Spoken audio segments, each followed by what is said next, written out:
Muy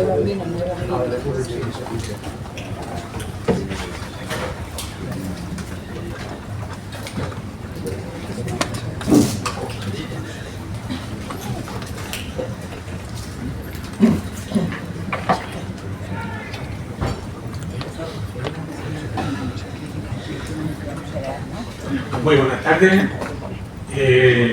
Hoy es el último encuentro de este curso. Ahora viene la época de descanso del verano. Y bueno, quiero agradeceros a todos, amigos, socios, compañeros, vuestra presencia y daros las gracias por acompañarnos hoy, a pesar del calor que ya hace. Y especialmente pues quiero agradecer a aquellas autoridades que habéis considerado en venir aquí, como es el caso del delegado territorial de Industria y Energía y Minas de la Junta de Andalucía, que Javier Calvente, la diputada provincial de Gobierno Electrónico y Régimen Interior, doña Inés Arco, la Claresa Mancharreal, no sé si ha llegado todavía. El teniente alcalde del Ayuntamiento de Alcalá Real y bueno, pues la concejala y gerente de Clíster del Plástico, doña Diana Barea, y por supuesto, porque sé la agenda tan apretada que llevan, y entonces por doble motivo es de agradecer que hayáis querido hoy acercaros al foro a conocernos mejor y también a darnos la oportunidad de establecer relaciones, lógicamente, y colaborar también con todos vosotros. Pero también quiero dar las gracias a personas relevantes del mundo de la industria, del tejido productivo, del tejido empresarial de nuestra provincia de Jaén, porque sé también el gran trabajo y sé también lo apretado de la agenda, el trabajo que os cuesta pues, participar en este tipo de eventos, ¿no?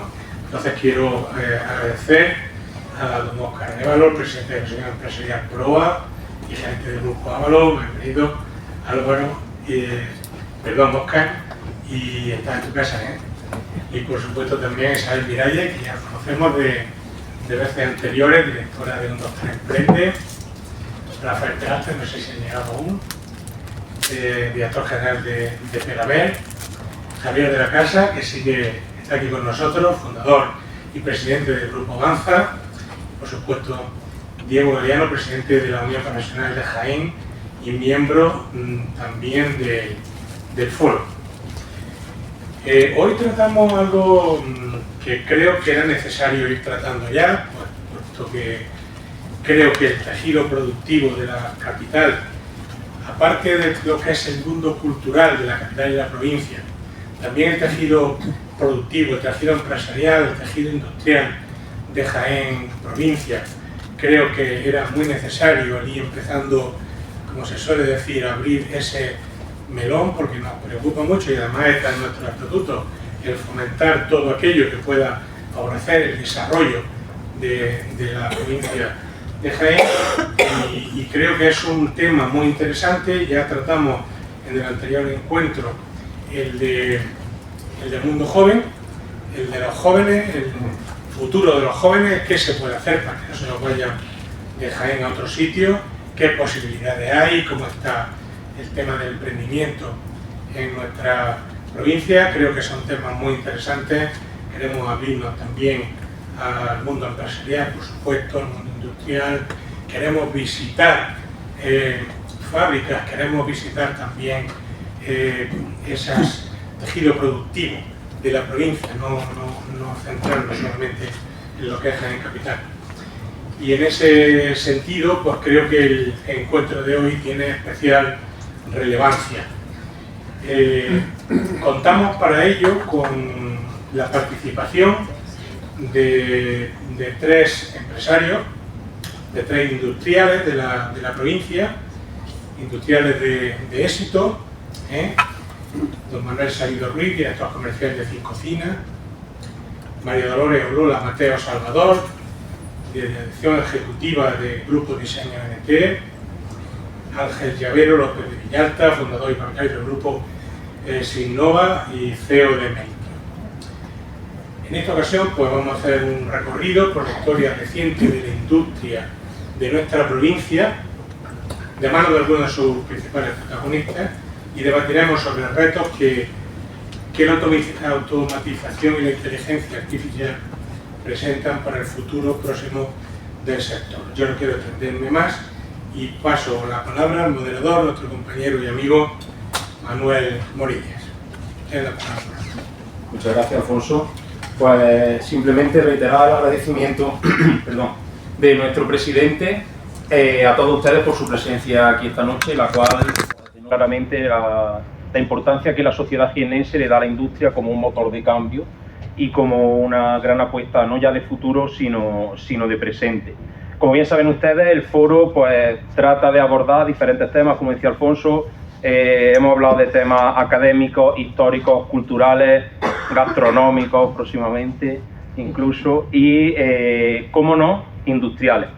¿De acuerdo? Entonces, en ese contexto de la importancia de la industria para nuestra provincia, ahora después voy a dar unos pequeños datos introductorios a las intervenciones de nuestros ponentes, que nos van a hacer ver la importancia que tiene la industria en nuestra provincia, mucho más de lo que creemos.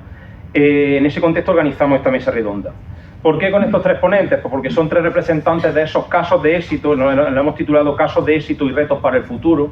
Ellos son tres representantes de esos casos de éxito, algunos ya muy consolidados, con décadas de trayectoria, otros prácticamente a diario en los medios de comunicación con buenas noticias económicas y de empleo de calidad. Son esos tres representantes que nos van a contar un poco, bueno, cómo ha sido la vida de la empresa que ellos representan, en qué situación se encuentran actualmente y cómo afrontan pues los próximos 3-4 años, que son bien inciertos pero también bien apasionantes. A mí no me gustaría robarle mucho tiempo a los protagonistas, pero sí a modo de contextualización me gustaría comentarles unos pequeños datos que he sacado de la Fundación Estrategia, que dirigió en su momento nuestro socio Antonio Martín Mesa, respecto a la industria jiennense, y que están recogidos entre 2002 y mayo de este mismo año. Fíjense ustedes, Jaén cuenta con 1.500 millones de euros de valor añadido bruto industrial. Estamos hablando del doble del valor añadido bruto de la agricultura. Cuando nosotros desde fuera pensamos en Jaén, o desde fuera se piensa en Jaén, hablamos de AOVE, hablamos de turismo, ¿no? El principal sector económico de Jaén es la industria, aunque es desconocido.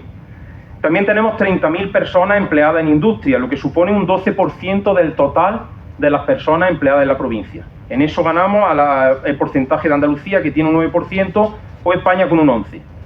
También superamos en datos autonómicos y nacionales a porcentaje de empresas industriales. En nuestro caso, las empresas industriales representan un 6,3% del total del tejido empresarial, frente a un 5% en Andalucía y un total de 5,4% en España. Y un dato que a mi modesto entender es revelador y a la vez muy esperanzador, y es que los trabajadores que tenéis en vuestras compañías tienen una productividad laboral promedio en la provincia de 50.000 euros. Estamos hablando que cada trabajador empleado en la provincia jiennense genera una aportación económica al tejido empresarial, al tejido social en general, de 50.000 euros. Esto hay que tenerlo en cuenta, no en todos los sectores un trabajador genera 50.000 euros al PIB, ¿de acuerdo? Entonces, se trata de un sector que, a cambio de una gran inversión inicial, lo sabemos que son sectores que requieren unas inversiones iniciales, no como otro tipo de sectores que se puede empezar con poco. Aquí hay que, bueno, también con eso contamos con entidades financieras que soportan esa carga inicial. A cambio de esa gran inversión previa, esa gran inversión inicial, generan empleo de calidad, atraen talento. Lo hemos hablado muchas veces, Ángel, le decimos a la gente: vente a mi empresa que va a trabajar en el paraíso. Es que vas a trabajar en el paraíso, es que estás harto de vivir en ciudades en las que tardas en llegar a tu casa del trabajo 2 horas, y aquí vas a estar en 15 minutos y en 20 minutos te vas a meter en el campo y te voy a mantener el sueldo, con lo cual vas a trabajar en el paraíso. Retiene ese talento, lo atrae y lo retiene, porque además también lo que tenemos es la fuga de talento. Aquí tenemos también socios y miembros de la Junta Directiva de la Universidad que sabemos que mucho talento de mucha calidad se nos está yendo por falta de oportunidades. Las empresas industriales son un gran imán para que ese talento se quede con nosotros y nos aporte aquí todo lo que la sociedad está dejándose en su formación. Sin más, les dejo con los expertos. Si queréis, empezamos en el mismo orden de la presentación. Empieza Manuel a contar un poco la historia de Cincocina. Muchas gracias. Bueno, buenas tardes a todos y reitero otra vez el agradecimiento por la presencia de las autoridades y en general a todos los asistentes. Gracias, Manuel, también por darnos la oportunidad de dar a conocer un poco mejor nuestra empresa. Bien, Cincocina, para el que todavía no nos conozca, es una empresa que está ubicada en Mancha Real, una fábrica de muebles de cocina con más de 40 años de presencia en el mercado nacional, con 110 trabajadores en este momento y unas instalaciones de unos 15.000 metros cuadrados. Hay un dato importante que yo creo que también hay que ponerlo en valor, y es que según el último ranking publicado por Cocina Integral, una revista especializada en el sector, ocupamos el séptimo puesto de los fabricantes nacionales. O sea, hay que tener en cuenta 3 puntos principalmente. Llevamos desde 2017 apareciendo dentro de los 10 primeros fabricantes. Es un ranking elaborado con más de 80 fabricantes a nivel nacional, y sobre todo hay que pensar también que los primeros puestos están ocupados o bien por fondos de inversión o marcas de primer nivel como Santos, Rica, Porcelanosa o Antalya, marcas que nosotros, sobre todo los del sector, conocemos bien. Pues bien, en el 7º puesto sí está Cincocina, un fabricante en Mancha Real, provincia de Jaén, ¿vale? Entonces, para ir al origen, tenemos que remontarnos a finales de los años 70, donde van a coincidir 5 compañeros en otra fábrica de muebles, que era Muebles Cristina, en otra fábrica de muebles de cocina. Otra fábrica que también tenía presencia en el mercado nacional y que competía con marcas, no sé si nos sonará, como Forlady, Shea, Fagor, o sea, marcas de primer nivel. Todas ellas ya, por desgracia, desaparecidas. Entonces, en aquellos años, a finales de los 70, vamos a pensar que en Mancha Real ya se está generando ese embrión que va a dar lugar luego a todo el tejido empresarial que se va a desarrollar alrededor de la industria de la madera. Entonces, en Mancha Real en esos años yo creo que gozamos de una renta per cápita durante algunos años de la década de los 80 muy alta a nivel nacional, y teníamos prácticamente pleno empleo. O sea, yo me canso de oír lo del término pleno empleo como un objetivo prácticamente imposible de conseguir. Nosotros en Mancha Real en aquellos años lo teníamos, y el que no trabajaba prácticamente no quería. Entonces, como decía, van a coincidir 5 compañeros, Juan de Dios, Miguel Jordán, Manuel Sánchez, Manuel González y Bernabé Llera, son los socios fundadores. Van a coincidir en esta empresa y cada uno en una sección diferente, lo que va a hacer que esta gente, cuando nazca la empresa, todos aporten y todos se complementen muy bien. Bueno, pues así llegamos al 1 de marzo de 1984, cuando nace Cincocina. Nace en unos bajos, que esto es bastante curioso porque prácticamente no llegaba ni a 200 metros, y en los bajos de una casa era un taller de carpintería. Bueno, pues 2 años más tarde ya se mudan a una nave en el polígono de Mancha Real, y otros 2 años más pues duplican la instalación. O sea, pasamos casi de 200 metros a 1.500 en 4 años. En 1994 ya se mudan definitivamente a la ubicación actual, pero con una instalación ya de 5.000 metros. O sea, en 10 años el crecimiento fue espectacular, fue brutal, para pasar del nacimiento de una empresa a una instalación ya de 5.000 metros, ¿vale? Con una plantilla ya de unos 30, 40 trabajadores y nada, ¿vale? En 1995 se va a dar una noticia importante, y es que nace Briforma. Briforma es una parte muy importante también de Cincocina, porque Cincocina se va a dedicar a la distribución del mueble montado a nivel nacional. Briforma se va a dedicar a la distribución del componente, herraje, accesorios, etcétera, para el pequeño profesional, y en un ámbito mucho más cercano. O sea, ya empezamos en la provincia de Jaén y nos vamos a ir extendiendo poco a poco por las provincias limítrofes hasta llegar a día de hoy que somos una marca de referencia, sobre todo en la parte de Andalucía, en Andalucía oriental. Bueno, pues con esto llegamos a los años 2000. En el año 2000 se acomete ya la ampliación definitiva, que son las instalaciones tal y conforme las conocemos hoy. Bueno, pues en estos años se consolidan prácticamente los 3 canales de distribución que tenemos, que sería uno, como he dicho, Briforma, que se va a dedicar a la distribución del componente, accesorios, herraje, etcétera, para el pequeño profesional. Y por parte de Cincocina, canal tienda, con un perfil de tienda variado, diverso, como puede ser un estudio de cocina, una tienda de muebles, una tienda de reforma incluso. Y luego ya el canal construcción, en el que vamos a hacer grandes promociones con constructoras y promotoras de las más importantes del país, ¿vale? O sea, esto se está consolidando en estos años, y así los años 2000, para nosotros la década de los 2000 es muy importante porque es una época de gran expansión. Aquí ya trabajamos con grandes superficies como Leroy Merlin, Conforama, El Corte Inglés, o sea, nos estamos afianzando muy bien en el mercado nacional. Y estamos aprovechando también, por lo que he dicho antes del canal construcción, el boom inmobiliario. Al final es una muy buena época para hacer negocio, así que el problema es que luego llega el parón, llega la crisis financiera, que nos frena todo un poco, y nosotros empezamos a notarlo a partir de finales de 2008. Nos va a durar casi hasta 2013. Son años muy difíciles, son años que se hacen muy largos porque, a ver, al final vienes de una inercia muy buena y toca reestructurar prácticamente la empresa a nivel de plantilla, a nivel de, bueno, de estructura, teniendo en cuenta la situación que hay en el mercado. Pero yo creo que gracias también a una buena gestión de la dirección en los años de bonanza, podríamos decir, al final te hace que salga bien, reforzado sobre todo, teniendo en cuenta que algunos de nuestros competidores se quedaron en el camino.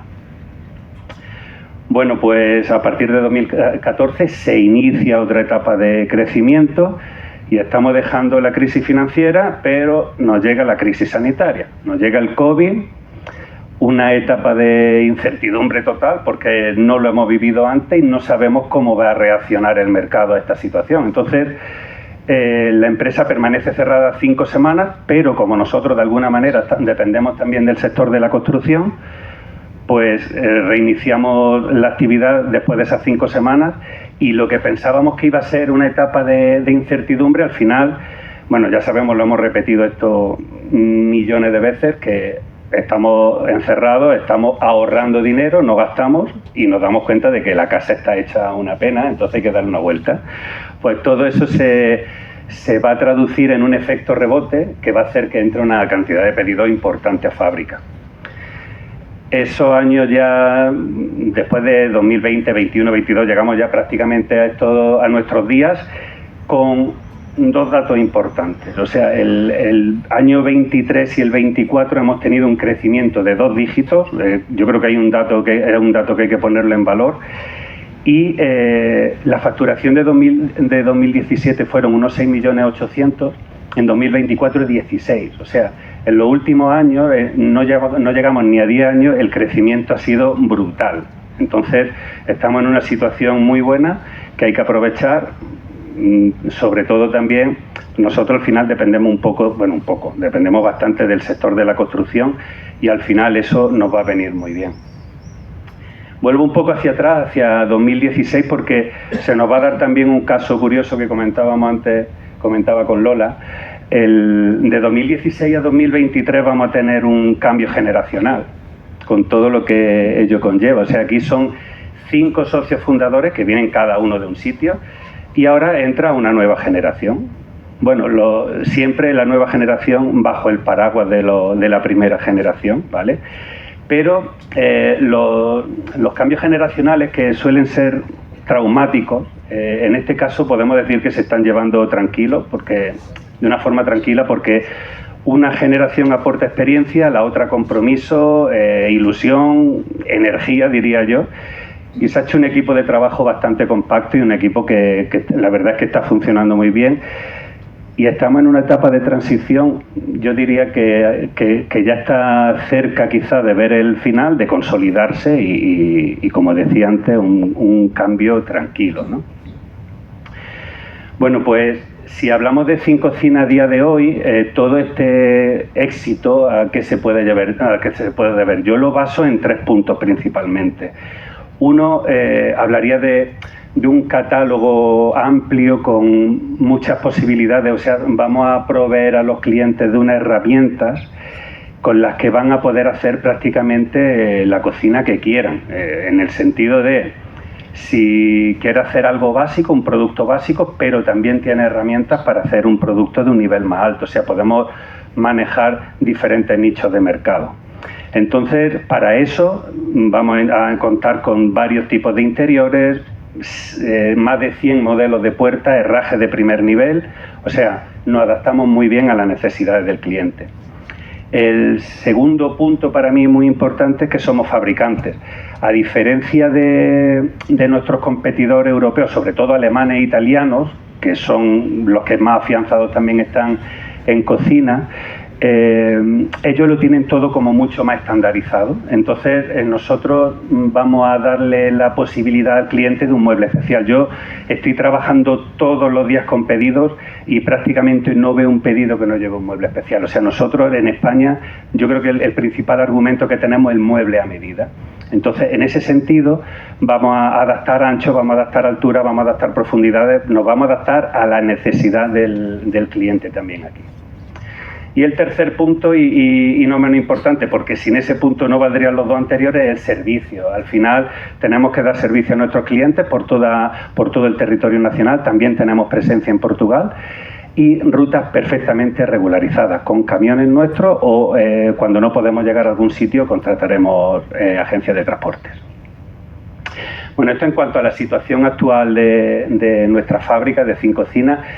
Hablando de los retos que se nos presentan, para mí empezaría por la certificación del mueble sostenible. O sea, vamos a pensar que las generaciones que están creciendo ahora ya están creciendo con un respeto al medio ambiente y cuando esos niños de hoy te pidan una cocina el día de mañana, probablemente te exijan que quieran un producto sostenible. En ese sentido, nosotros ya estamos trabajando con materias primas, sobre todo, por poner un ejemplo, los tableros que estamos comprando tanto para hacer el mueble como para hacer la puerta, los niveles de emisiones, por ejemplo, de formaldehído que contienen, son según lo que nos manda la normativa europea. Y estamos utilizando con materiales como el PET, por ejemplo, que el para frente sobre todo, que va a ser un producto 100% reciclable, un producto que contiene 0% PVC, ya sabemos que el PVC es más contaminante, y con esto no solamente se trata de materias primas, sino también de procesos. O sea, hay que conseguir también certificar una serie de procesos para la sostenibilidad. Esto enlaza con el siguiente punto. El siguiente reto para mí sería la modernización. La modernización al final es un proceso continuo, no un proceso que puedas parar y decir ya lo tengo todo hecho. Yo creo que todos los días estamos luchando y peleando para ser mejores y eso conlleva una inversión en fábrica importante, una inversión en maquinaria y también en programas de gestión. Pues para ganar en calidad, para ganar en rentabilidad, si puede ser, para optimizar tiempos y también, enlazando con el punto anterior, para conseguir también unos procesos de fabricación sostenibles. El último reto que yo lo veo un problema que ha estado hablando Alfonso al principio, yo lo veo la falta del personal que se incorpora al mercado laboral. Nosotros, por ejemplo, en nuestro sector, yo veo que hay un problema, por ejemplo, no hay gente para montar muebles de cocina, no hay, o sea, la gente no quiere trabajar y es un trabajo que tiene bastante demanda. Cuando me dicen clientes de tiendas de muebles, por ejemplo, que tienen muchísima dificultad a la hora de contratar a alguien porque hay que trabajar los sábados. Entonces, con esto yo creo que tenemos un problema serio que habrá que afrontar sobre todo las administraciones públicas y yo creo que tienen un trabajo duro por hacer con el tema de la formación profesional. Habrá que incentivar de alguna manera para que la gente se vaya incorporando poco a poco al mercado laboral y por nuestra parte haremos nuestro trabajo. O sea que eso es lo que tendremos que hacer. Y antes de acabar, una pequeña reflexión, ahora que estamos hablando de la industria de Jaén. A mí me gustaría que Jaén se mirara con perspectiva. Yo, por mi trabajo, tengo la oportunidad de viajar por toda España, de ver lo que hay en otras regiones, en otras provincias y lo que tenemos aquí. Entonces, yo, por ejemplo, cuando entro en una tienda de muebles, que todavía, bueno, nuestro sector es que peca algunas veces de analógico, pero todavía veo catálogos físicos, ¿vale? Y me fijo mucho para ver, cuando veo, voy buscando catálogos de paisanos nuestros, de fabricantes de muebles de Mancha Real, y la verdad es que me da mucha alegría cuando los veo. Entonces, yo creo que deberíamos de poner en valor eso. Cuando tú vas, por ejemplo, a Soria, por ejemplo, es provincia, es punta de lanza de despoblación. Cuando tú ves otras provincias como León, que acabaron con el sector de la minería y no ponen un sector alternativo, eso al final lo que deriva en despoblación. Cuando ves provincias como Segovia o Ávila, que las capitales tienen 50.000 habitantes aproximadamente, y los pueblos más grandes, estamos hablando de 8 o 9.000, de ahí para abajo, yo pienso en los pueblos que tenemos aquí en Jaén, y hombre, yo creo que estamos aquí mucho, mucho mejor de lo que nosotros pensamos, pero para eso hay que mirarlo desde fuera. O sea, yo tengo esa ventaja y me gusta decirlo porque creo que hay necesidad de vender mucho mejor Jaén. Muy bien, pues muchas gracias, Manuel, por hacernos conocer un poco mejor la historia de esa empresa que se funda en un sótano. Sí, sí, sí. Algunos todavía ni habíamos nacido cuando... Eso es como lo de Steve Jobs. Nació en un garaje, nosotros en los bajos de una casa. O sea que... Y aquí los numerosos mancharrealeños que estamos presentes conocemos un poco lo que supone Mancha Real para el empleo y el empleo de calidad en nuestro pueblo, pero para el resto de gente habrá sido también un descubrimiento importante. Y reivindiquemos eso. Ya basta de en Jaén no hay de nada, en Jaén no hacemos las cosas nada bien, en Jaén no. Nada más lejos. En Jaén tenemos, y aquí tenemos un gran ejemplo, tenemos de todo y muy bueno. Lo que tenemos que hacer es venderlo mejor. Sí. Vale, pues muchas gracias. Muy bien, pues a continuación Lola nos va a contar un poco la historia de DNT. Sí, adelante, Lola. Muchas gracias. Reitero el agradecimiento a las instituciones, a Manuel por invitarnos a un poco hablar de nuestra realidad, ¿no?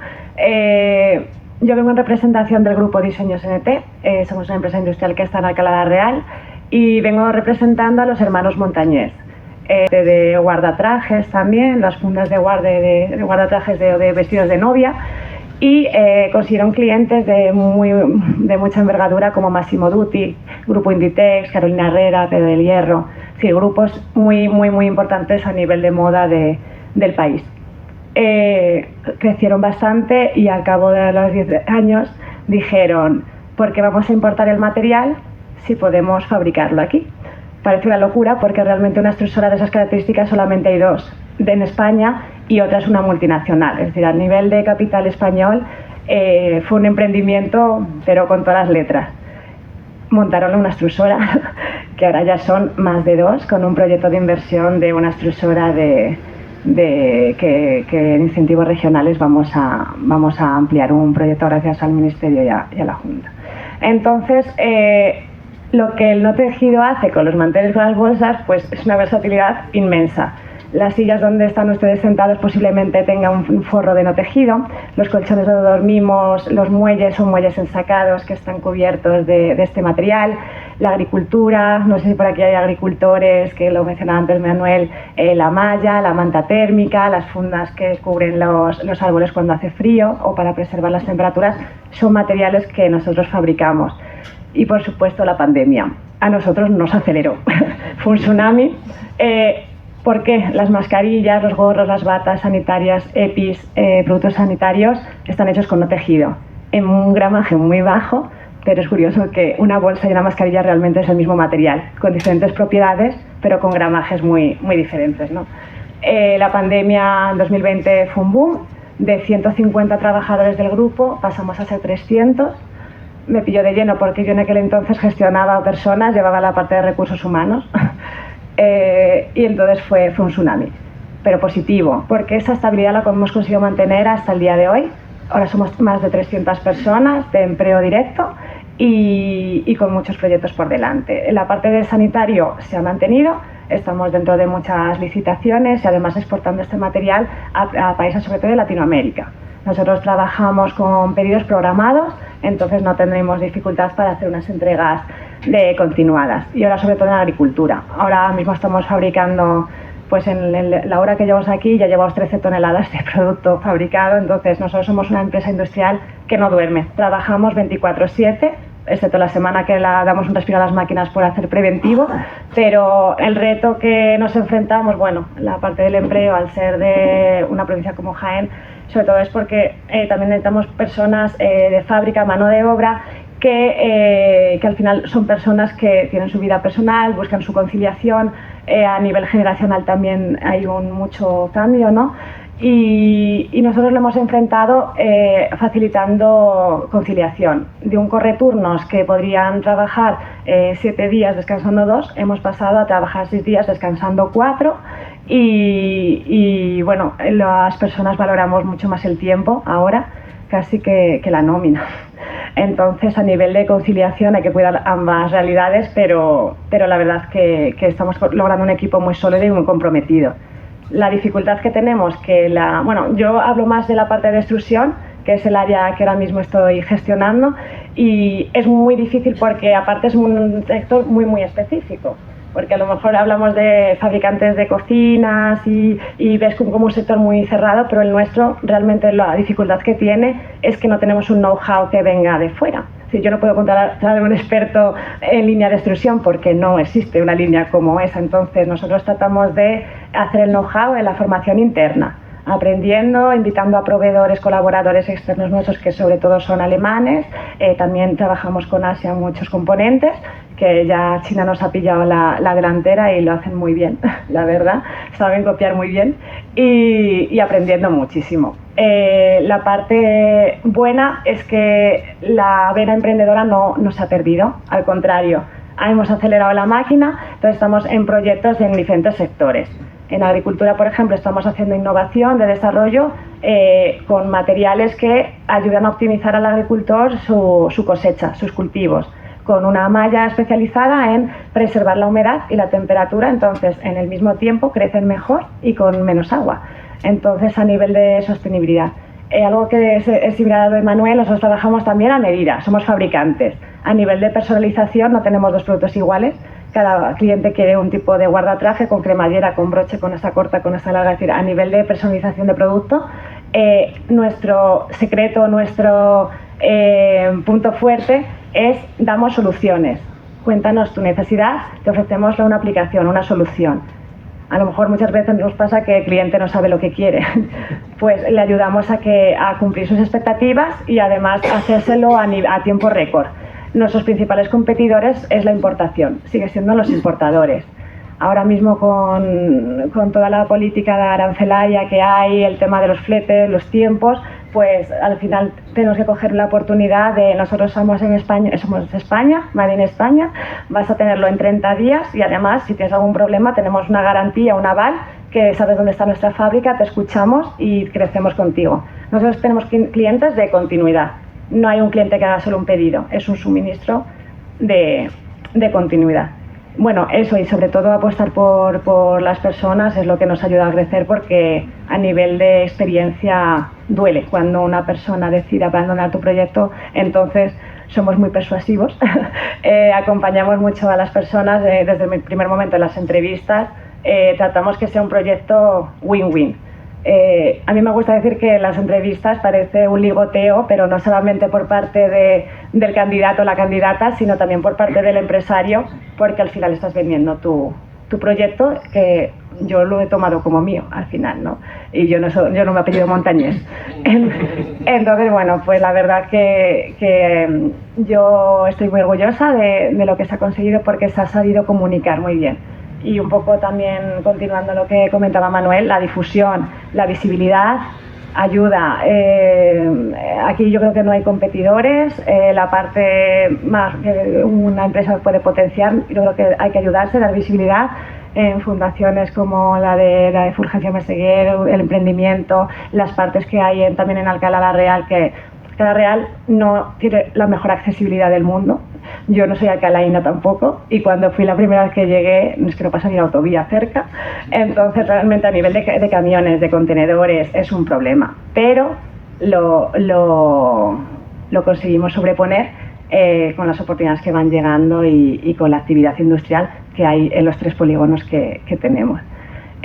Para nosotros ahora mismo el problema es bastante por la parte normativa, la parte legal. Al final somos mediana empresa, somos gran empresa a nivel de que somos más de 250, pero estamos como en el punto intermedio. Tenemos como los inconvenientes de las pequeñas empresas y los inconvenientes de las grandes empresas, ¿no? Entonces, a nivel normativo, te dan palos por todos lados y hay veces que tienes que dedicar más recursos de los que te gustaría porque no se agilizan las cosas, ¿no? Entonces, eso también para nosotros a nivel de inteligencia artificial estamos dedicando muchos recursos en automatizar muchos requerimientos, en automatizar muchos procesos que nos están pidiendo a nivel de auditorías, a nivel normativo, ¿no? Eso sí que es una parte bastante importante para nosotros, la parte legal. Y bueno, por no retrasarlo mucho más, esa es un poco la experiencia que me gustaría compartir con vosotros.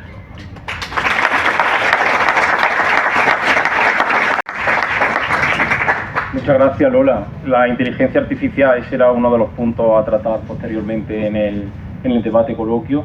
Y si nos ayuda, entre otras cosas, a eliminar burocracia o al menos tramitar esa burocracia de una forma más eficiente, pues bienvenida sea, aunque ahora veremos que también tiene otras funciones muy importantes. Y terminamos con Ángel Llavero, que nos va a contar un poco de Sinnova, de Meltio, de su nueva empresa. Lo mismo nos sorprende porque Ángel te dice, hoy he inventado, y es que es verdad, es que se lo inventa en un momento. Bueno, pues en primer lugar, muy buenas tardes a todos y muchísimas gracias al foro, a Manuel en particular por la invitación, ¿vale? A todas las autoridades y a muchos amigos que estáis aquí presentes. Y nada, para nosotros siempre es un placer compartir la experiencia y sí quiero decir que hoy especialmente contento porque compartir mesa con Cincocina y con NT, yo que soy del año 80, Cincocina para mí, cuando era un chavilla, era un referente industrial. No es que yo haya nacido con la vena de querer ser industrial, pero es cierto que Cincocina era un referente en la provincia y siempre lo hemos tenido como tal. Y NT, por supuestísimo, sobre todo, como lo ha dicho Lola, cuando pasó lo del COVID, nos quedamos con la boca abierta en plan, guau, aquí en Alcalá hay una empresa que hace mascarillas, no me jodas. Así que muy orgulloso de poder compartir mesa con ellos. Bueno, nosotros os comparto un poco la experiencia que tenemos. Nosotros somos un grupo empresarial de tecnología. Empezamos en el año 2007 y os lo voy a contar así un poco rápido, ¿vale? En el año 2007 empezamos un grupillo de amigos en el que estaba mi hermana la mayor, Inmaculada, y estaban otros cuantos amigos, en el que empezamos porque otro amigo había visto un episodio de CSI Las Vegas, el episodio este de casos de asesinatos, etcétera, y salía una máquina en la cual hacían una réplica de una bala para un tema de balística. Y este amigo, que es ahora uno de los responsables del departamento de IT del grupo, Javi Morales, era la pareja de mi hermana, ¿vale? Y me llama y me dice, Campe, acabo de ver una máquina que eso va a cambiar el mundo. ¿Y qué máquina? No sé, tío, pero una máquina que se llama una impresora 3D. Y entonces a partir de ahí, pues buscamos otra vez el episodio, lo vimos la marca y pedimos la distribución en Estados Unidos. Nos piden, lo puedo decir ahora, ¿no, Dani? Nos piden que vendamos las primeras máquinas, o nos piden que le compramos un volumen de máquinas antes para poder coger la distribución. Y yo le digo, yo no tengo 300.000 euros, espérate. Y entonces nos ponemos a ofrecer las máquinas. Aquí está presente ahora el gerente de Andaltec, que fue uno de nuestros primeros clientes en impresoras 3D en el año 2007. Gracias, Dani. ¿Vale? Y bueno, y a partir de ahí cogimos la distribución de esa empresa americana. En el año 2007, el mercado a nivel mundial, la impresora 3D es una tecnología que lo que permite es poder fabricar todo capa a capa. Es decir, hay distintos sistemas de fabricación. Tú puedes partir de un tocho, que lo que hace es quitar el material, o con extrusión, es decir, tú creas una forma y por presión, calor, o hay aquí profesores de la universidad que saben mucho más que yo, pero bueno, distintos métodos. En este caso lo que hace es que va fabricando capa a capa, como si fuese un folio, otro folio, otro folio, otro folio, va cogiendo volumen con la forma y eso se llama una impresora 3D.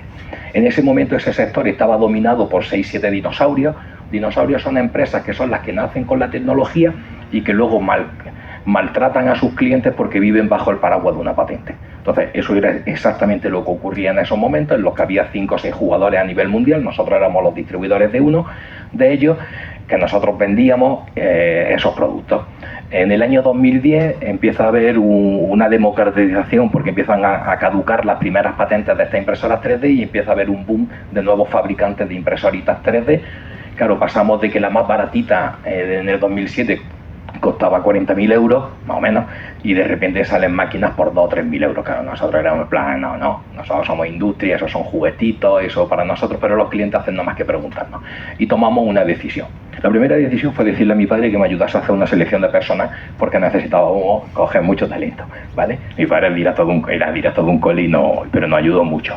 Y la segunda decisión fue que con estos compis, con muchos de los que habíamos fichado, lo que hicimos fue comprar una unidad de cada una de esos nuevos fabricantes para intentar identificar cuál de esas nuevas marcas iban a ser las que mayor potencial tenían de estabilidad o de crecimiento, etcétera. Y luego, para nosotros nos gusta mucho hacer, a mí me gusta mucho hacer negocios, pero solamente con aquellas personas con las que me apetezca luego tomarme un café. Entonces, para nosotros era muy importante tener el feeling personal, el feeling humano de las empresas. Entonces, ellos veían la parte tecnológica con las máquinas y yo tenía conversaciones con mis chapuceros, ¿vale? Con unos y con otros para ver cuál de ellos estábamos alineados en la forma de entender la vida. Y bueno, tuvimos la suerte en el año 2010 de elegir algunos de los fabricantes más importantes que a día de hoy son esos, como si fuesen coches, pues Mercedes, BMW, Volvo, ¿vale? Representamos de cada una de las tecnologías de impresoras 3D, porque hay distintos tipos de tecnologías, pues tenemos la distribución con Signova de los principales fabricantes a nivel mundial. Somos una de las empresas en el sector más importante del sur de Europa, trabajamos mucho con Signova a nivel de distribución, pues en España, Portugal y Latinoamérica. Claro, pasa esto y mis chicos, que para mí son como muchos son mayores que yo, ¿vale? Pero son como mis niños pequeños, me dicen, Ángel, tú estás chalado, estas máquinas que estás comprando son malísimas, mira este tornillo. Ahora hay que decir que yo estudio Derecho, ¿vale? Estudié Derecho y no terminé el ADE, pero el ADE, ¿vale? No tengo ni idea de tecnología, no soy un friki de la tecnología, no me gusta especialmente la tecnología, me gusta la estrategia empresarial, ¿vale? Pero estoy rodeado de todo aquello que le encanta la tecnología y son, para mí, friki es un calificativo cariñoso y además de admiración, ¿vale? Son frikis de llevar las cosas a su máximo exponente. Y entonces ellos me dicen, Ángel, estas máquinas que estás comprando son un desastre, mira, este tornillo que está aquí está mal puesto. Si puse, escúchame, que a mí me ha dicho mi abuelo que si compras y vendes es mejor que si te pones a fabricar. Y ellos que no, que somos capaces de hacer una máquina mejor. Y un día viene un cliente de Tudela, que se llama Panel Piedra, que hace revestimientos de paredes para muchas tiendas, etcétera, a nivel mundial, y me dice, Ángel, y utilizaban nuestras máquinas para hacer los moldes con los que luego hacía el termoconformado para hacer esos paneles, de esos revestimientos de paredes, ¿vale? Y le digo, oye, Santi, si te hago, estoy pensando en hacer una impresora, la impresora más grande que había en ese momento de plástico medía 30 centímetros, la pieza más grande. Digo, oye, si te hago una máquina de 1 metro, ¿tú la quieres? Dice, sí, yo la quiero. Digo, ¿tú la quieres? Digo, venga, dame 10.000 euros y te la hago. Digo, venga, vale. Total, que le digo a los chicos, oye chicos, toma una tarjeta de crédito, aquí tenéis 10.000 euros. Además me acuerdo que era verano y estábamos sin camiseta porque no teníamos aire acondicionado. En invierno les regalábamos guantes a los compis en los que le cortábamos de los chinos las yemas de los dedos porque no teníamos para calefacción. Es decir, la hemos pasado muy puta, muy puta, ¿vale? Y entonces a partir de ahí nació el departamento de IMAPE. Y ahí empezamos a juguetear, a desarrollar. La máquina nos costó un dineral, ¿vale? Desarrollarlo, no 10.000 euros. Y nosotros sabíamos que no era la mejor tecnología. ¿Por qué? Porque nosotros estábamos bebiendo de una patente que se había caducado, ¿vale? Por tanto, había decenas, cientos de fabricantes con esa misma patente haciéndolo a nivel mundial. Por tanto, lo único que sí teníamos claro era que como habíamos ido por muchos sitios de Europa y del mundo buscando a ver qué productos eran los que teníamos que incorporar, etcétera, nosotros teníamos siempre muy claro que el sur de España y el sur, concretamente Andalucía, es el sitio más competitivo del planeta para la nueva industria tecnológica industrial, sin duda. Esa era nuestra apuesta. Y yo tenía muy claro que no íbamos a ser muy buenos haciendo esas máquinas porque no teníamos una patente ni teníamos una tecnología especialmente innovadora, pero sí podíamos ser especialmente atractivos para que cuando yo tenía las conversaciones, pues yo que sé, en Amsterdam con Ultimaker, ¿vale? Que ahora si yo os cuento la historieta de ellos, ¿vale? Pues yo estaba allí y le decía, pero tío, escúchame, vente conmigo a España. Yo tengo allí una fábrica, allí en Jaén, yo fabrico las máquinas para ti, porque ese era mi principal anhelo, era mostrarle a ellos las capacidades. Entonces, durante años nos hemos pasado diciéndole a todo el mundo, oye, pero vente aquí conmigo, porque yo decía, tío, si aquí nos vamos arropando, pues vamos creando un poco este tejido industrial que necesitábamos para poder convertirnos en un epicentro de esta tecnología de fabricación avanzada. Y bueno, y así fue un poco como fuimos avanzando. con esa fábrica que se llamaba JCR, Juan Manuel Capel Rodríguez, que era el director de ingeniería de la empresa, un chaval que es súper mega brillante de Linares, era un niño de 20 años o 21 años cuando terminó la carrera, que fue uno de los mejores de su promoción, ¿no? Un tío muy brillante, ¿vale? Pero para nosotros era muy importante mostrar esas capacidades del territorio. Oye, en Jaén somos muy competitivos, podemos ser muy competitivos a nivel mundial, y esa era la idea de esa marca.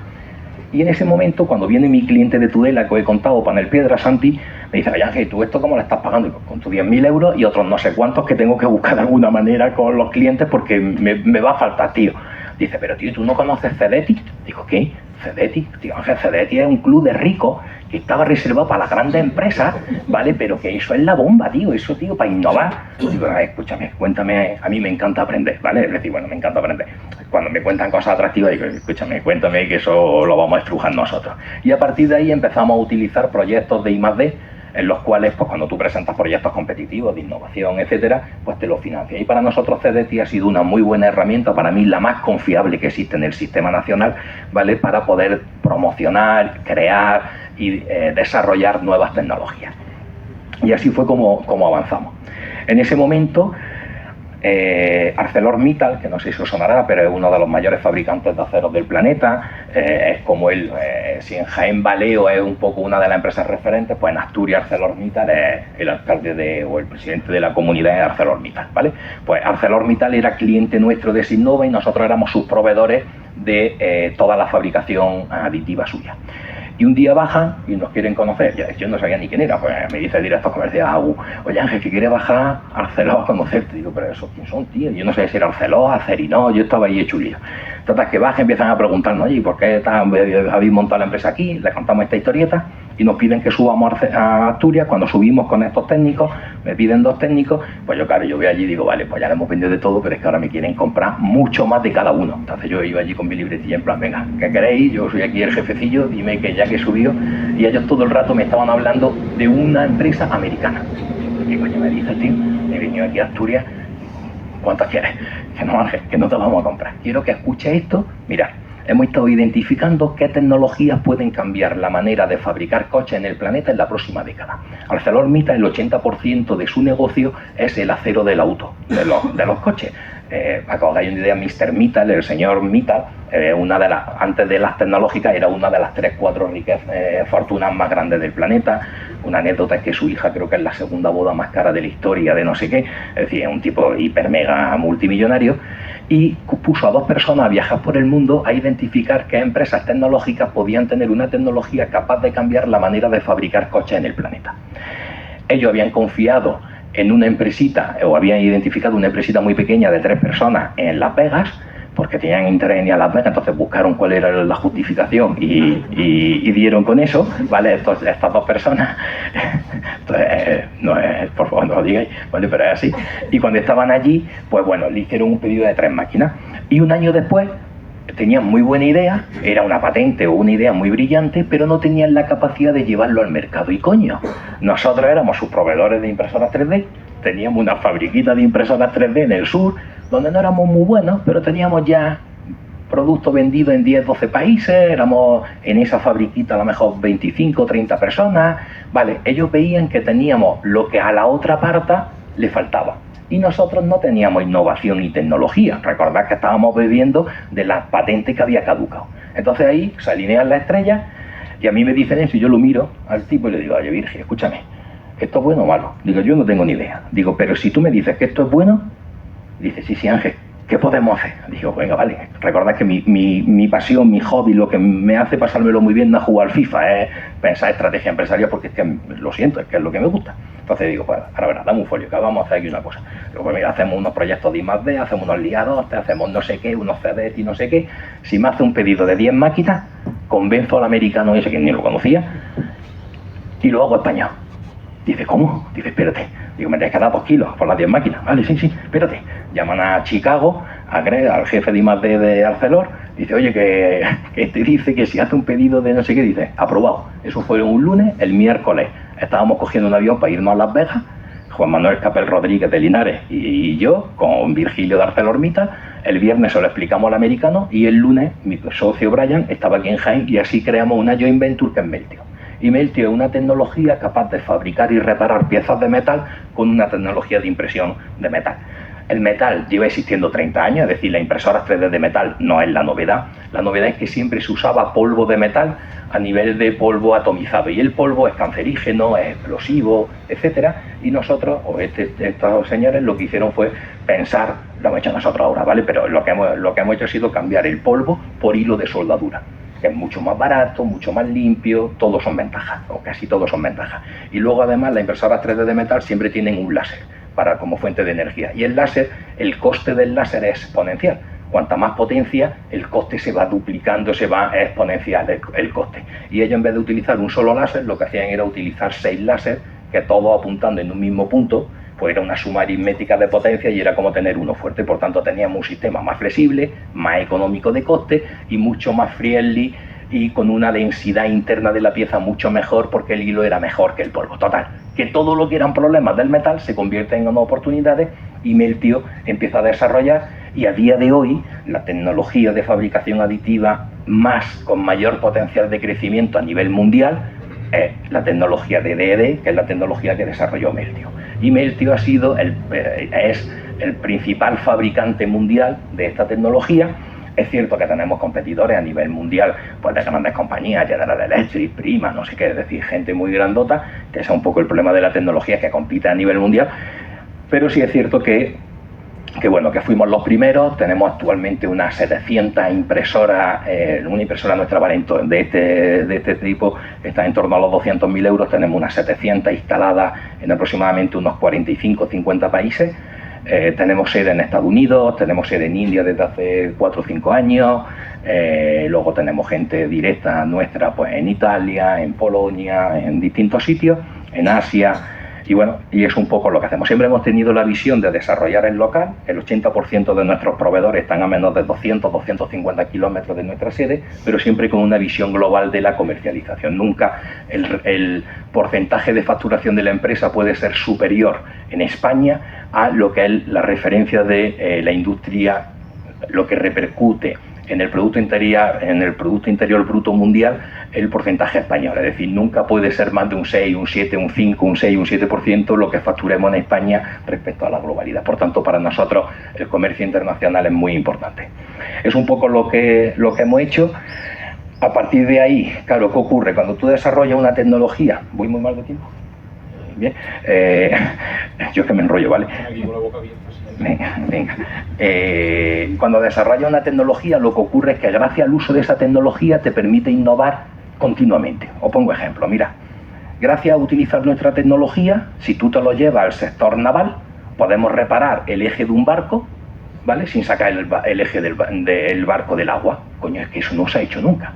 A nivel de defensa, llega un chico de nuestra empresa y nos dice, oye, que hemos ganado un premio que se llama, no me acuerdo, en Estados Unidos, del Departamento de Defensa americano, y nos han nombrado estratégicos para la defensa nacional de Estados Unidos. Y digo, ¿pero qué coño haces, tío? ¿Y eso quién te ha dicho que haga eso, tío? ¿Pero y por qué? No, tío, yo lo vi, lo presenté, yo creía que no me iban a hacer ni caso, pero es que lo hemos ganado. ¿Y ahora qué pasa? Pues que somos estratégicos y que la Navy nos compra y que no sé qué. Y yo, bueno, vale, pues ya está. Claro, a mí nadie en la universidad ni nadie había dicho que defensa era un sector, es decir, no estaba en mi mente. Yo soy honesto, franco y transparente, ¿vale? Y de repente, pues bueno, la Navy el Departamento de Defensa americano empieza a comprarnos maquinitas, empieza a meterlas, y hemos sido la primera tecnología capaz de fabricar o reparar una pieza de metal cuando y dónde la necesitas con el material que lo necesitas.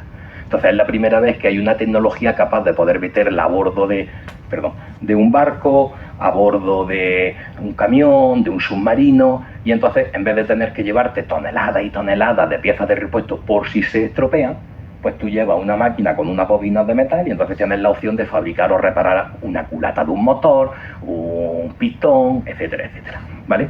Y eso nos abre una oportunidad. Y ahí, claro, a mí que me gusta la estrategia empresarial, digo, coño, espérate, defensa, esto es más chulo que nada, estos tienen un montón de dinero, estos son los que tienen que pagar el desierto de todo lo que hacemos. ¿Por qué?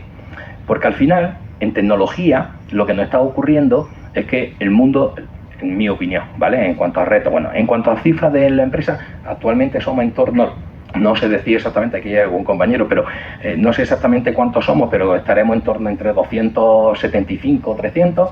En facturación el año pasado, si no recuerdo mal, estuvimos en 50 y algo millones o algo así, ¿vale? Y estamos en Linares, ¿vale? La sede central está en Linares. Nosotros empezamos aquí en Jaén, en el polígono de los Olivares. No, mentira, empezamos en la antigua Cámara de Comercio, en el vivero de empresas que había en la Cámara de Comercio. De ahí pasamos al lado del radiotaxi, de ahí al paso de la estación, de ahí a la calle Espeluí, en el polígono de los Olivares, pero no había internet. Entonces teníamos que irnos a las casas a hacer videollamadas y era una locura. Intentamos irnos a Geolí, no tuvimos suerte. Y en ese transcurso de tiempo, cuento esto porque esto es importante para la provincia, ¿vale? Me llama Ángel Fraile, que es el gerente de CTM, un centro tecnológico que hay en Linares, y me dice: Ángel, tío, que fue mi segundo cliente. El primero fue Andartel, el segundo fue la empresa privada que tenía Ángel Fraile, que se llama GS Ingeniero. Me dice: oye, Ángel, tío, vente a Linares, tío, estás gilipollas, porque me voy a Linares. Pero tenía muchos empleados que eran de Linares. Digo, bueno, venga, pues voy a ir a verlo. Y voy y descubro allí unas instalaciones de la universidad alucinantes, chulísimas, con un centro tecnológico, y de repente allí 4 o 5 señores.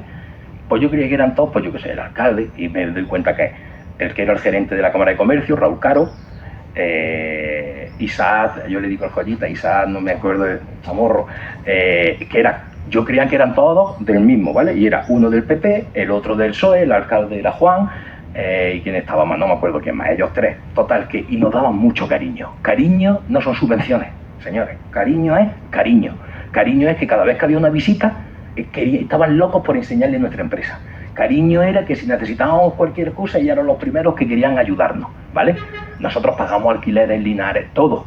Pues cuando digo cariño, no sé qué se identifica por cariño, pero cariño es cariño. Los empresarios nos gusta el cariño, que demasiados problemas tenemos para que nos pongan más. Lo que queremos es que nos ayuden a tener unos pocos menos. Y allí nos encontramos, y por eso nosotros la sede central la tenemos en Linares, y allí es donde nos hemos desarrollado, ¿vale? Retos que nosotros ahora nos ocurre.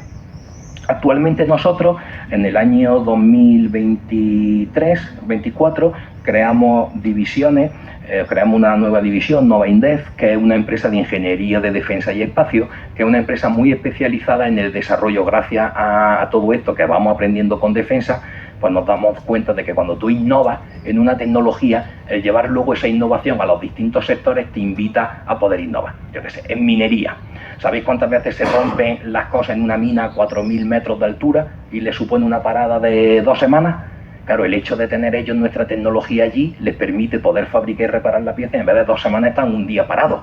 Ostras, pues que hacer eso en minería te implica innovar. Y eso lo puedes hablar en espacio, en aeronáutica, en automoción, en fabricación de moldes, en el sector del plástico, en un montón de sectores. Y eso un poco es lo que hemos ido desarrollando, teniendo en cuenta que defensa era uno que ellos nos llamó. ¿Por qué? Porque defensa necesita tener las mejores tecnologías para ellos ser mejores que los enemigos. Y eso ha sido lo que nos ha abierto un poco la puerta a que a partir de ahí hemos ido descubriendo una palabra mágica para mí, que son las tecnologías duales. Las tecnologías duales son aquellas tecnologías que tienen un grandísimo recorrido en sectores civiles, pero que a su vez son de gran utilidad para el sector de la defensa. El sector de la defensa antiguamente se decía que era el sector que más innovación sacaba. Yo ahora no estoy de acuerdo con ello, porque las grandes empresas de defensa no son especialmente innovadoras, sino que sí son los primeros clientes de las tecnologías. Por tanto, hay muchas empresas pequeñitas tecnológicas que son capaces de hacer cosas muy atractivas, muy interesantes, y que las grandes empresas de defensa las necesitan para hacer mejores sus productos.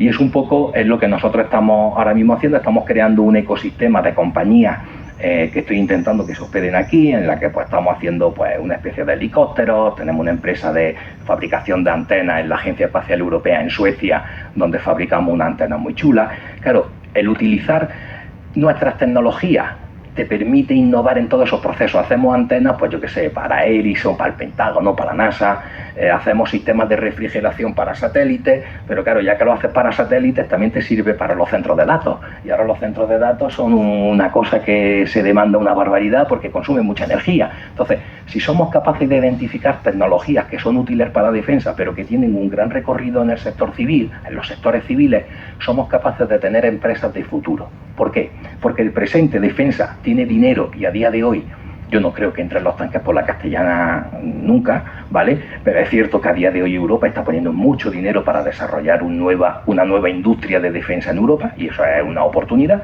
¿vale? Pero tenemos que tener la visión que va a haber un momento dentro de un año, de 3, de 7 o de 10, que ya todos van a tener camiones y carros de combate nuevos. Por tanto, tenemos que pensar en qué va a ocurrir en ese momento. Si en esta primera fase defensa es un buen cliente y en una segunda fase tú ya has hecho toda la introducción en el sector civil, estamos creando empresas de futuro. Podemos estar creando las empresas que en las próximas décadas sean las nuevas ACS, Ferrovial, empresas de infraestructuras que a día de hoy son las número 1 del planeta, que son españolas gracias a un sistema de creación de infraestructuras que se creó en España hace unas cuantas décadas. Y eso parecido es lo que nosotros queremos desarrollar con tecnologías duales. ¿Y cuáles son nuestros retos? Para mí hay 2 retos. Uno, las empresas debemos de colaborar entre nosotros. Para mí una de las decepciones más grandes que me llevo en el mundo empresarial es la dificultad que tenemos entre los empresarios de colaborar, de trabajar juntos. Somos todos egocéntricos por definición, yo me meto el primero, ¿vale? Y seguro que soy el peor, pero tenemos que colaborar. Si no colaboramos es muy difícil. Nosotros hemos crecido mucho colaborando, porque yo no puedo ser bueno en hacer todo, voy a ser bueno en hacer una cosa. Necesito rodearme de gente que sea capaz de hacer cosas muy bien para que entre todos hagamos. Y por otro lado, creo que también la provincia. Mira, yo siempre digo que estoy muy orgulloso que de los 200 y pico, 300 personas que tenemos 20 y tantas nacionalidades. Hemos tenido que hablar con el delegado de educación en varias ocasiones porque traemos familias que solamente hablan inglés los niños y tengo que buscar qué colegios los meto que le puedan hablar en inglés o qué medio, es decir, para que os encontréis un poco. Y para mí es muy importante que la gente cuando venga se sienta feliz. Porque todo esto no es que yo sea listo. Todo esto no es que nosotros tengamos dinero o no tengamos dinero que no tenemos. Todo esto es que la gente con la que hemos trabajado y con la que trabajamos son muy brillantes. Y además intentamos que sean muy felices y que den el 150% porque se lo pasan bien. Pero para que ellos se lo pasen bien tienen que tener una conciliación. Nosotros tenemos psicólogos clínicos en plantilla, un poco comparto con Lola, hacemos un ligoteo, es decir, nos tenemos que enamorar ambas partes los unos de los otros, porque esto es una relación, va a dedicarle al trabajo más tiempo que a tu familia en muchos casos. Por tanto, tenemos que estar felices.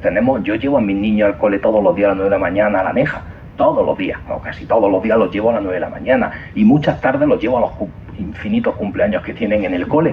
Es decir, pero es que si no hago eso yo no soy feliz. Por tanto, no voy a querer estar pensando en cómo desarrollar bien la empresa.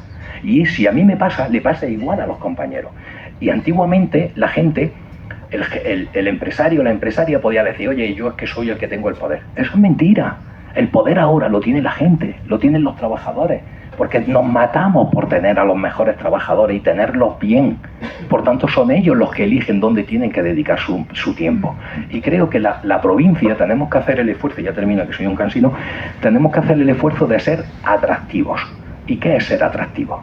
Pues que si aquí yo tengo en Navas de Tolosa, en el Lis Palace, viviendo a varias familias, que hay una chica que es filipina con un italiano, otro que es un no sé qué con un no sé cuánto. Coño, cuando vienen aquí no tienen amigos. No tienen amigos. Y hay que crear ocio. Y hay que crear una ciudad y una provincia atractiva y bonita. No pido que haya un AVE, porque a lo mejor no tenemos densidad para hacer un AVE. Ni pido que tengamos un aeropuerto, porque a lo mejor no tenemos densidad para tener un aeropuerto. Vale, eso es un problema de infraestructura. Pero que la gente cuando venga se sienta guay, eso es una responsabilidad de cada uno de los que vivimos en la provincia. Porque si no, la gente va a decir, ¿por qué tengo que vivir en la provincia de Jaén pudiendo vivir en Málaga, o en Sevilla, o en otras ciudades, o en Granada, que es muy bonita y está a 1 hora? Y ese es nuestro principal reto. Creo que estamos en un momento histórico en el que la geoeconomía, la geopolítica, todo se centra en el talento de las personas. Y la inmigración, que yo soy un defensor de la inmigración, ¿qué inmigración viene? Viene inmigración de los sectores que las instituciones han potenciado.